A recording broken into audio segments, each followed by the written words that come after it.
जी है जी है। आ गए नैहर कह के। हाँ बाबू आएगी। देखा बुढ़ाऊ, रोज रोज हमें नैहर एक ताना मारत रहा है। 11 ठे साड़ी पाए है, राखी बनवाई, नथुनी पाए है। अब हमार भाई कहे बा कि तुम्हें पैजनी बनवाई दे। आज के बाद से हमें कभो नैहर एक ताना ना मारा जी।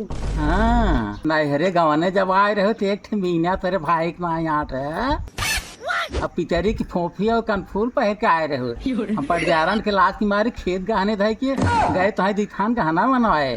आज तहार नैहर करोड़पति हो गए है। वह तो नैहर वाह न बता, जब हम आना गया रहे तो तोर माई आलू भरता भात खिया दे। और रात की सवेरे जब निपटाई जाएगा वह तो पड़ोसी के यहाँ से डब्बा लिया गया तो डब्बा ना रहा बता रहे कमाई है इसको लेके जाबू तो वहाँ से खरीद के लिए आबू कहबू हमार नैहर देवा, हमार भाई देवा, माँ माई देवा नहीं दिया।